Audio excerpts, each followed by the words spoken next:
Era uma quinta-feira de manhã, por volta das 7 horas, no interior de Minas Gerais. Um homem de 52 anos saiu para roçar o fundo do quintal antes do calor apertar. Grama alta, cheiro de terra molhada, o barulho da roçadeira cobrindo qualquer outro som. Ele deu mais um passo para o lado e sentiu. Não viu nada. Não houve aviso. Só uma dor que subiu pela canela como se alguém tivesse enfiado uma agulha de ferro incandescente direto no osso. Ele olhou para baixo. A roçadeira ainda estava ligada. A grama ainda balançava. E a jararaca já tinha recuado para debaixo das folhas.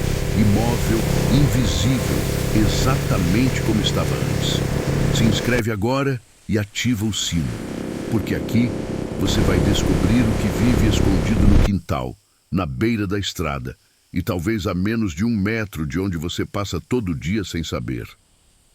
A jararaca, Bothrops jararaca, não é a cobra mais venenosa do Brasil, mas é a que mais mata. E existe uma razão muito clara para isso. Ela não escolheu viver longe dos humanos. Ela escolheu viver exatamente onde os humanos estão. E essa escolha, ao longo de milhares de anos, tornou ela o animal peçonhento mais perigoso do país, não pelo veneno mais potente, mas pela proximidade mais constante. Ela não vive na floresta fechada, no meio da Amazônia, longe de qualquer civilização. Ela vive nos fundos de quintal, nos terrenos baldios, entre um bairro e outro, nas margens de rio que cortam cidades do interior, nas plantações de cana, de milho, de café, nas pilhas de lenha que ficam do lado de fora da cozinha, nos entulhos de obra abandonada. Ela escolheu o ambiente humano porque o ambiente humano atrai ratos, e rato é a base da dieta dela. Onde tem rato, tem jararaca. E no Brasil, rato tem em todo lugar. Ela é um animal de emboscada, não persegue, não explora, não patrulha território em busca de alimento. Ela encontra um ponto estratégico, sombra, umidade, cobertura de folha ou de entulho, e fica. Pode ficar imóvel no mesmo lugar por horas, às vezes por dias inteiros, esperando. O metabolismo dela é tão eficiente que ela não precisa comer com frequência. Uma refeição boa pode sustentá-la por semanas. Então ela espera com uma paciência que o ser humano não consegue imitar. O padrão do couro dela não é decoração, é tecnologia. As manchas irregulares em tons de marrom, bege, cinza e ferrugem foram selecionadas ao longo de milhões de anos para replicar exatamente o visual do chão de mata. Folha seca, terra úmida, graveto, sombra irregular de vegetação. Ela não se camufla, ela desaparece. Você pode estar olhando direto para ela, a menos de 1 metro, e não processar que tem uma cobra ali. O cérebro humano não reconhece o contorno porque não há contorno. Há chão, e de repente não há mais chão. A dor. Quando o momento chega, o bote acontece em menos de 1/3 de segundo, mais rápido do que o olho humano consegue registrar, mais rápido do que o reflexo de recuar. Em fração de segundo, ela golpeia, injeta e recua. O trabalho dela já está feito antes que você entenda o que aconteceu. O que vem depois é problema do veneno, e o veneno é onde a história fica mais séria. O Brasil registra em média 30 mil acidentes ofídicos por ano. Desses, mais da metade são causados por cobras do gênero Bothrops. E dentro desse gênero, a jararaca é a principal responsável, especialmente nas regiões sul, sudeste e centro-oeste. 30 mil brasileiros por ano. Não é abstrato. É uma cidade inteira. É mais de 80 pessoas por dia. São 3 brasileiros por hora sendo picados por cobra. Agora mesmo, enquanto você assiste esse vídeo, alguém no Brasil está sendo picado por uma jararaca ou chegando a uma UPA, com o tornozelo já inchado, a pele já mudando de cor, a dor já subindo pela perna. A maioria dessas pessoas sobrevive, Mas sobreviver não significa sair ileso. O veneno da jararaca, mesmo tratado a tempo, pode deixar sequelas permanentes. Amputação parcial ou total do membro afetado. Necrose de tecido que não regenera. Perda de função motora. Insuficiência renal causada pelo esforço dos rins, tentando filtrar o que o veneno destrói. Há pessoas que sobreviveram à picada e perderam o pé anos depois, quando as complicações circulatórias provocadas pelo acidente finalmente se tornaram irreversíveis. Para quem não chega a tempo ao hospital, seja por distância, por falta de soro na unidade de saúde mais próxima ou por não reconhecer a gravidade do que aconteceu, a história é outra. E o tempo aqui é o fator mais crítico de todos. Porque o que esse veneno faz por dentro, a maioria das pessoas não sabe. E saber pode ser a diferença entre chegar a tempo e não chegar. O veneno da jararaca é classificado como hemotóxico e proteolítico. Hemotóxico porque age diretamente no sangue e no sistema cardiovascular. Proteolítico porque destrói proteínas. E proteína é a base estrutural de praticamente todo o tecido vivo do corpo humano. Ele não age em um sistema só. Ele age em vários ao mesmo tempo. E cada sistema que entra em colapso acelera o colapso dos outros. Nos primeiros minutos após a picada, a dor é intensa e localizada no ponto de contato. O tecido, imediatamente ao redor, começa a inchar. Isso acontece porque as enzimas do veneno estão destruindo as paredes dos vasos capilares na região. Os vasos menores, responsáveis pela irrigação local. O sangue começa a vazar para fora dos vasos e se acumula nos tecidos ao redor. A pele escurece. O inchaço sobe. A região fica quente, endurecida, sensível ao toque. Enquanto esse processo acontece localmente, o veneno que entrou na corrente sanguínea já está agindo em outro nível. Ele interfere nos fatores de coagulação, as proteínas que o organismo usa para estancar sangramento.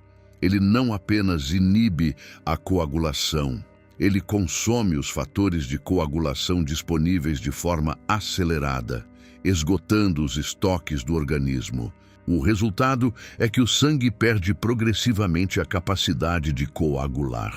Qualquer lesão, por menor que seja, passa a sangrar sem parar. O organismo não consegue se defender porque o mecanismo de defesa foi desativado. Em casos graves, o paciente começa a apresentar sangramento espontâneo, pelas mucosas, pela gengiva, pelos olhos, em casos extremos, pelos poros. Por dentro, os tecidos que estão sendo destruídos pelas enzimas proteolíticas começam a necrosar, morrer, enquanto o sangue que deveria chegar até eles vaza para o espaço intersticial em vez de circular pelos vasos. Os rins tentam filtrar o que está sendo destruído. O esforço é enorme. Em casos sem tratamento ou com tratamento tardio, os rins entram em colapso, insuficiência renal aguda, que pode se tornar crônica ou levar à morte, mesmo depois que o veneno já foi neutralizado pelo soro. A picada em si é pequena, 2 furos, às vezes menos de 1 centímetro de distância entre eles. Quase nada. O estrago é tudo o que vem depois, e ele acontece devagar, por dentro, em camadas, sem que você veja até que já passou do ponto em que o tratamento é simples. E esse não é nem o detalhe mais perturbador dessa história. O soro antiofídico que salva vidas no Brasil hoje tem uma história que começa no final do século XIX. Foi o cientista Vital Brasil, trabalhando no Instituto Butantan, em São Paulo, quem desenvolveu o primeiro soro específico contra o veneno de cobras brasileiras no início do século XX. Antes disso, uma picada de jararaca no interior do Brasil era praticamente uma sentença. Não havia tratamento. Havia rezas, torniquetes, incisões no local da picada, procedimentos que não funcionavam e muitas vezes aceleravam o dano. O Instituto Butantan existe até hoje e é um dos maiores produtores de soro antiofídico do mundo. Todo o soro distribuído pelo SUS para tratamento de picadas de cobra no Brasil é produzido a partir de veneno extraído de cobras mantidas em cativeiro no próprio instituto. A jararaca é uma das principais fornecedoras. Há milhares delas, mantidas em condições controladas em São Paulo, ordenhadas regularmente para a produção do antídoto que salva as vidas das pessoas que elas picam lá fora. Há uma ironia pesada nisso. O animal que mais mata é também o que mais salva, porque sem o veneno dele não há soro, e sem soro, as 30.000 picadas por ano teriam uma taxa de mortalidade muito mais alta do que a que temos hoje. Mas o soro só funciona se chegar a tempo. E chegar a tempo depende de uma cadeia que começa no momento da picada e envolve reconhecer o que aconteceu, não perder tempo com procedimentos inúteis e acessar atendimento médico o mais rápido possível. Cada passo que atrasa essa cadeia é um passo a mais que o veneno dá dentro do organismo. O que não fazer é tão importante quanto o que fazer. Não fazer torniquete. Ele interrompe a circulação e concentra o veneno no membro, acelerando a necrose local. Não fazer incisão no local da picada, não retira veneno e abre caminho para a infecção, não sugar o veneno, não funciona e pode causar dano na boca de quem tenta, não dar bebida alcoólica, é um mito antigo e perigoso. O que fazer é simples e direto. Imobilizar o membro afetado, manter a pessoa calma e ir para o hospital mais próximo o mais rápido possível. Leve a cobra se puder, morta e com cuidado, para ajudar na identificação e na escolha do soro correto. A jararaca habita preferencialmente áreas de mata secundária, que é exatamente o tipo de vegetação que cresce nos fundos de quintal, em terrenos abandonados entre loteamentos, nas margens de córrego urbano e nas beiradas de estrada de quase todo o interior do Brasil.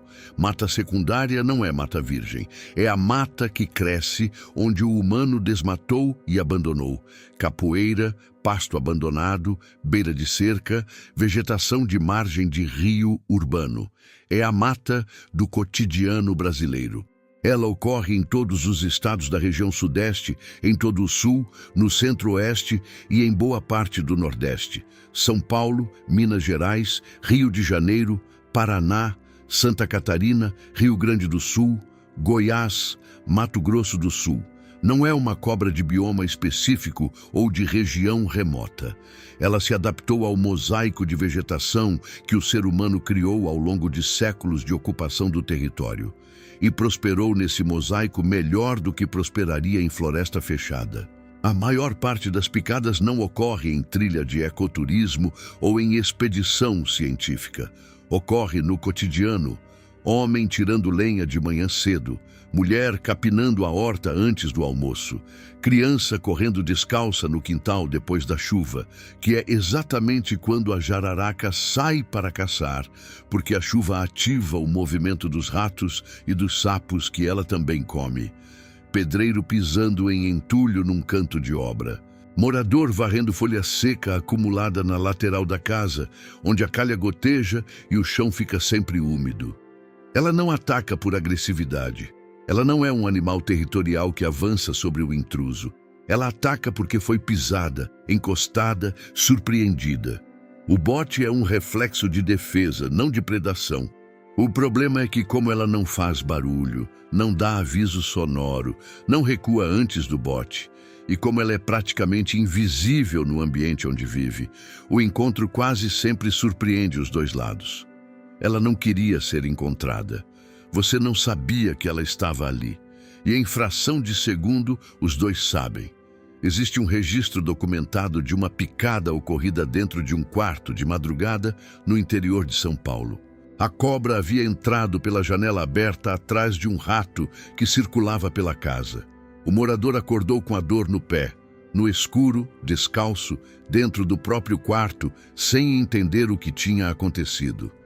Levou alguns segundos para acender a luz e encontrar a cobra encostada no rodapé. Não é caso isolado. Há registros em banheiros, em cozinhas, em despensas, em paióis, em garagens.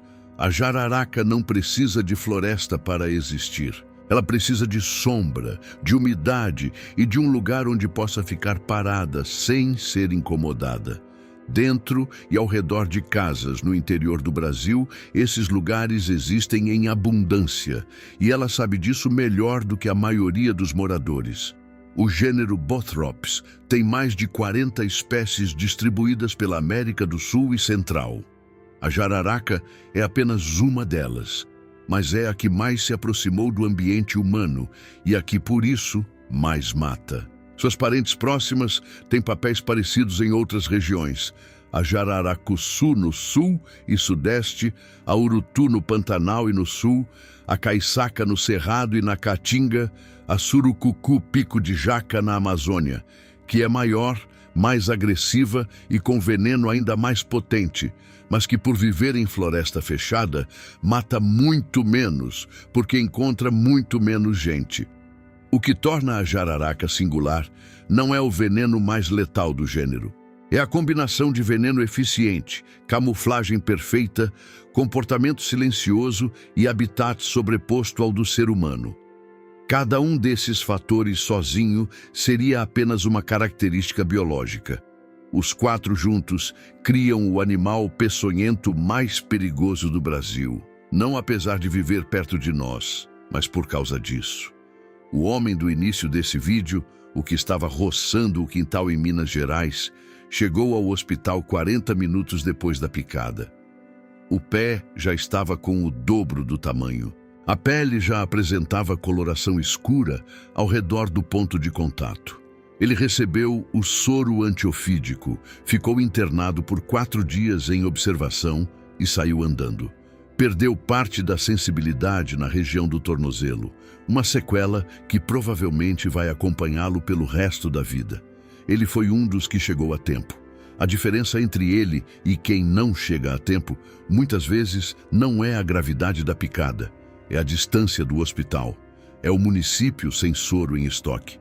É a família que perdeu tempo tentando remediar em casa antes de buscar atendimento. É a pessoa que não reconheceu a seriedade do que aconteceu porque o inchaço demorou alguns minutos para aparecer e ela achou que havia passado.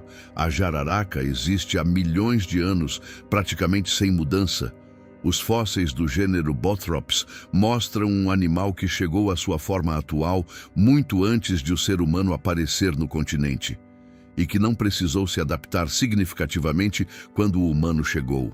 Pelo contrário, a chegada do humano, o desmatamento, a criação de ambientes de borda entre mata e área aberta, a proliferação de roedores que acompanha qualquer assentamento humano, tudo isso criou condições ainda mais favoráveis para ela do que as que existiam antes. Ela não precisou evoluir porque já era eficiente. O veneno funciona, a camuflagem funciona, a estratégia de emboscada funciona. Ela não precisa de velocidade, não precisa de tamanho, não precisa de aviso. Ela só precisa de paciência. E paciência ela tem de sobra. Ela está aí fora agora, imóvel, invisível, esperando, exatamente onde você menos espera. E às vezes, exatamente onde você já passou hoje sem perceber. Você já teve algum encontro com jararaca? Conhece alguém que foi picado? Conta aqui nos comentários com detalhes, leio tudo e as histórias de vocês entram nos próximos vídeos. E me conta também qual animal você quer ver aqui no canal, qual bicho te deixa curioso, te dá medo ou que você acha que a maioria das pessoas não conhece de verdade. Escreve nos comentários. Você decide o que vem por aqui. Se ainda não é inscrito, se inscreve agora e ativa o sino.